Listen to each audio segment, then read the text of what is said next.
Waa'ee maallaqa keessana hojjettee isa biraa qabdamoo nafaana hojjechaa jirtamoo inken maal abbaa kee waan taateef kanan kuma inkennin innumti sitti hafu malee maallaqa kee hin kennin hirriba kan itti dhabde boqonnaa kan itti dhabde yeroo hundumaa yaameerii ta'aalii shiilii haadaa waddii haadaa jibii haadaa qasilii haadaa yoo siin jedhasan namni takkitti kan si gargaaree hin jiru.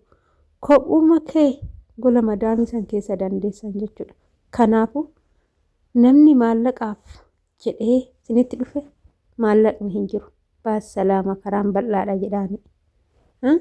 Ashamaa harka fuunee kabajamtootaaf daawwattoota hordoftoota keenya.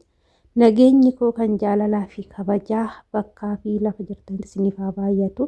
Anis obboleettiin keessan bakkaa fi lafa jirutti waaqayyoof galannaa ga'u nagaa fayyaa kootidha. Egaa mee akkamii dalagaan ramadaanaa akkamsiin godhee obboloota kooyii mee akkamirra jirtu maalirra jirtu ani duddi olis hin jedhu gadis hin jedhu achumatti ol dhaabbatee hafe jechuudha duddi bakka namni sa'aatii dheeraa yoo dhaabbatu edaa baay'ee miidhama. Lunnis nama hadoodaa duddis nama hadoodaa dhugaa baay'ee ulfaata. Ani waa biraa yaaddofne beektanii silaa nutu keessaa galuuf yaadaa jirra. Warroota ganaa biyya arabaan deema jedhanii karoorsan kan reefu dhufaa jiran akkatti nama raran dhugaa rabbisiniin jedhamtiire. Sirii kan baranaa hummaa kanatti baasee hin jabaatte kan baranaa nutti jabaatte naante waaqayyoon nu alaaffisu dhugaa rabbii. Obboloota keenya abshiraachuu hundi keessanuu ni darba wanti hin darbine hin jiru. Innaa viidiyoo jalqaba irratti akkuma dhaggeeffattan kana jechuudha. Shamarran keenya gola madaamii keessa jirtan. Kan amma sa'aatii kanatti gola madaamii keessatti haala amma asirratti argitan kan argitanii sahaanota kan. Sahaanonni kun kan ji'a tokkotti nyaata isinitti fakkaatiin kan walitti xaraqqamee ji'a tokko guute isinitti fakkaatiin. Sahaanonni kun hanguyyaa tokko qofa kan guyyaa kaleessaa qofa guyyaa har'aa qofa itti nyaatame jechuudha. Viidiyoo kana waan galgala hojjechaa jiru kan kaleessa jedhee boruun gadhiisa jechuudha. Amma gadhiisuu hin danda'u. Inna wanni isaa asirratti argitan kana hundasaa kan birrii aganaa naa erge 20,000 50,000 100,000 naa erge kan jedhu sun dhufee siin gargaaree sahanni takka dhiquu dhufee siin gargaaree cilfaa takka dhiquu dhaabbachuu dadhabnee lunni ol jalatti yoo nu kirkiru ofirra gattaa'uuf sababa hojiitiif akka teenyu dhabnee dhaabbannee saa 24 kan turru mee dhufanii nu gargaaraniin jedhe been namni dhufee siin gargaaree hin jiru.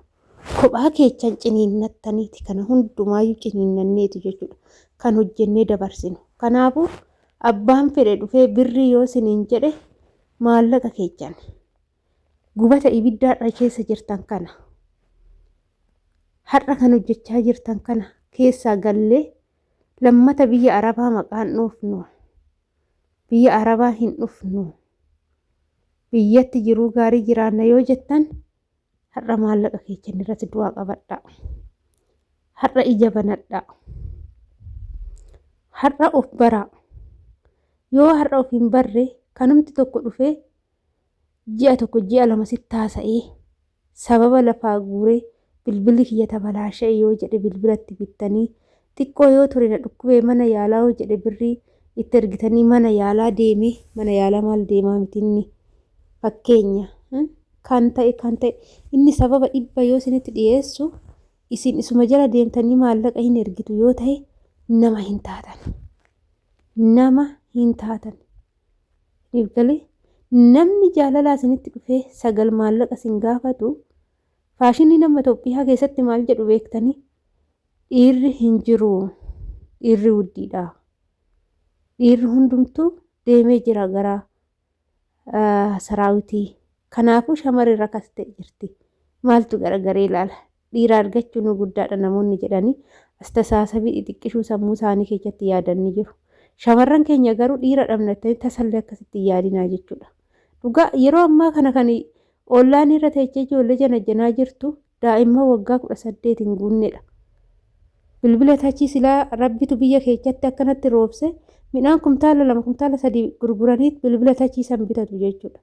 Saniin booda feesbuukii jedhasan banu akkatti nama janajjanuudhaaf nama barbaadan anamma aadii guyyaatti nama 100 oltu na gaafata feesbuukiidhaan.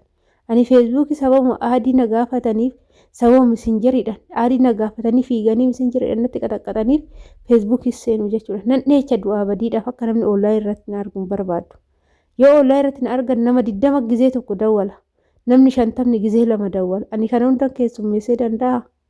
Kana jechuun immoo daa'imman reefu kunoo reefu kan of hin barre bilbiluma argiteef kan kaattudha. Daa'imti akkanaa immoo maallaqallee isinillee isinitti fakkaatee nu jaalate jettanii isinitti fakkaatee gaafa maallaqa irratti ergitan tunniin daa'imman sammuun isaanii duwwaadha waan ta'eef janajjannaa jedha san dhageechima feesbuukii bantee kanarra buute waan ta'eef maallaqa isinitti ergitan sanillee itti ofiifillee itti fayyadaman isinillee fayyadan bakka itti balleechan hin beekan isaan.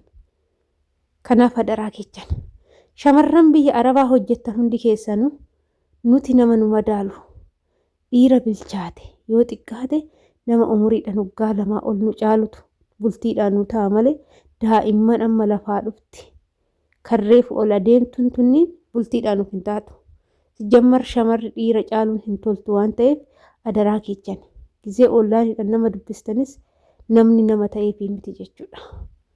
Waxaxee akkanumaan ol adeemtu reefu ol adeemtu ija banattee irratti hin kufna hin fiinna jettanii uffata isaanii suuraa ka'anii isaa isin irratti ergan firiijii isaa maranii ergan laaltanii booda jiruu keessan guutuu balleessitu. Ijoollee baay'eedha jechuudha jiruu ofii guutuu kan balleessaa jiru. Daa'imman ofii gadi tiif janajjanamanii niif galee kanaaf hadaraa kechan sijammar jaalalli oolanii yeroo ammaa kana hin ta'u jechuudha. Yoo ta'e illee yoo danda'amate nama si fakkaatu fakkeenyaaf nama hojiirra jiru nama hojii hojjechaa jiru qassiraas haa ta'u qassiraanis hojiidha. Qassiraas haa ta'u waan fedhe haa ta'u hojiin isaa nama si fakkaatee barumsa fixee bara sin barumsa nuti barumsa fixnetti barumsa fixee gara hojii bobba'etu nuuf bultiidhaan nu ta'a malee kan ganaaree barumsa fixee ganaa yuunivarsiitii kan seentu ta'e kun nuuf hin ta'u jechuudha. Nu madaalu waan ta'aniif isaan namni isaan madaalu nu miti waan ta'eef akkasitti beekaa hordoftoota keenya. Kanaafuu waxaxee ol adeemtu reefu kutaa 8 fixee reefu kutaa 10 seentee an akkasiisan feesbuukiidhaan ni janajjantu taanan atsatii guutumaan guututti keessa seentu maallaqa keessanitti sinaftanii bultii illee ijaarratanii tirfii maqaa bichaa ofitti baaftu. Kanaaf onlaayiniidhaan nama tokko janajjanuu jechuun ni ulfaata yeroo ammaa kana jechuudha. Hadaraa keessan kana sirriitti of eeggannoo godhadhaa. Kanarraa kanaaf immoo nama madaalu gaafa sii galan dhirsin dhabama jettanii yaadina. Isin yoo dhugumaan nama cawaa ta'anii gad of qabanii maaragaan kan jiraatan ta'e gaafa sii galan dhirsi hiriiraan dhufa abboo ofii isaatii nam'ee dhufa jechuudha. Nama barbaada nama gaarii taanan nama gaarii immoo nama gaariitu barbaada. Niif galee nama gaariitu barbaada. Kanaafuu ofii maallaqa keessan akkanumaan bakka argitanitti ergitanii maallaqa waggaa 2 nyaatamee maallaqa waggaa 5 nyaatamee badee akkana na godhee na kaadee maal hin barbaachisu jechuudha. Wanni akkanaas jammar inni sun dhufee humnaan namarraa fuune ofii keessanii irratti ergitanii booda immoo nama narraa nyaate jettanii uummatatti bo'uurra amma of ilaalaa nama wajjin ooltan iddoo oolmaa tolfadhaa isiniin jedha. Egaa viidiyoo kiyyaadhaa sumarraa nan goolabaa turtiin wajjin gootaniif ulfaadhaa galatooma hanga viidiyoo biraatiin walitti deemti turtii gaarii isiniif haa ta'u. Viidiyoon kiyya osoo isinitti tole laayik gochuudhaan nu jabeessaa isiniin jenna. Baay'ee.